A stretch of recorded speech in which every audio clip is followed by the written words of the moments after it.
মুহররম মাসের প্রধান তিনটি আমল মিস করবেন না। মুহররম মাস শুরু হয়ে গিয়েছে। মুহররম মাস কিন্তু সম্মানিত একটি মাস, কেননা 4টি মাস হচ্ছে সম্মানিত। এটা আল্লাহ তাআলা পবিত্র কোরআন কারীমের ভিতরে নিজেই বলে দিয়েছেন। কোরআন খুলেন 10 নম্বর পারার 11 নম্বর পৃষ্ঠার 11-12 নম্বর লাইন, সূরা তাওবার 36 নম্বর আয়াতে রব্বুল আলামিন বলেন, ইন্না ইদ্দাতাশ শুহুরি ইনদাল্লাহি 12 শাহরান في كتاب الله يوم خلق السماوات والأرض منها أربعة حرم। আল্লাহ পাক রব্বুল আলামিন আসমান জমিন সৃষ্টি করার আগেই 12টা মাস তিনি গণনা করে দিয়েছেন। আরবাতুন হুরুম, তার ভিতরে 4টি মাসকে আল্লাহ তাআলা সম্মানিত করে দিয়েছেন। তার ভিতরে অন্যতম একটি মাস হচ্ছে এই মুহররম মাস।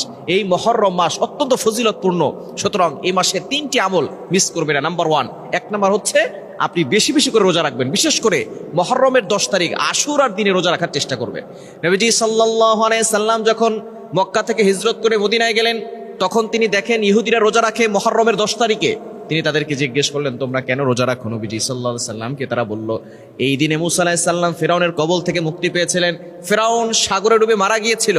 আল্লাহ পাক রব্বুল আলামিনের শুকরিয়া আদায় করণার্থে মুসা আলাইহিস সালাম রোজা রাখেন, এজন্য আমরাও রোজা রাখি। নবী সাল্লাল্লাহু আলাইহি ওয়াসাল্লাম বলেন, আনা হাক্কু বিমূসা, আমি তো আমার ভাই মুসার ব্যাপারে বেশি হকদার, সুতরাং আমরা রোজা রাখবো।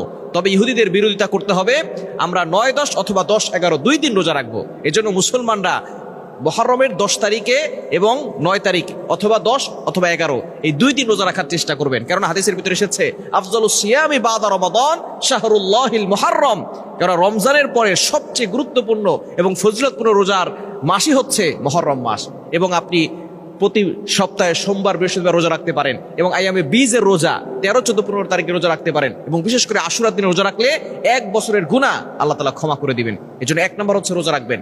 2 নম্বর আমল হচ্ছে আপনি বেশি বেশি করে ইস্তেগফার পড়বেন, কারণ আল্লাহ তাআলা নিজে বলে দিয়েছেন ইস্তেগফারের ফজিলত অনেক বেশি। 29 নম্বর পারার 11 নম্বর পৃষ্ঠার 8, 9, 10 নম্বর লাইন সূরা নূহের 10, 11, 12 নম্বর আয়াতগুলোতে সুন্দর করে আল্লাহ তাআলা জানিয়ে দিয়েছেন, ফাকুল তুস্তাগফিরু রাব্বাকুম ইন্নাহু কানা গফফারা ইউরসিলিস সামাআ আলাইকুম মিদরারা ওয়া ইউমদিদুকুম বিআমওয়ালিন ওয়া বানিন ওয়া ইয়াজআল লাকুম জান্নাত ওয়া ইয়াজআল লাকুম আনহারা। ইস্তেগফার পড়লে আল্লাহ তাআলা গুনাহ ক্ষমা করে দেন, বিপদ দূর করেন, বালা মুসিবত দূর করেন। শুধু তাই নয়, আল্লাহ তাআলা নিজে বলছেন অভাব দূর করেন, সম্পদ দান করেন, সন্তান দান করেন, জান্নাত দেন, জাহান্নাম থেকে মুক্তি দেন। এজন্য বেশি বেশি করে এই মাসে ইস্তেগফার পড়বেন।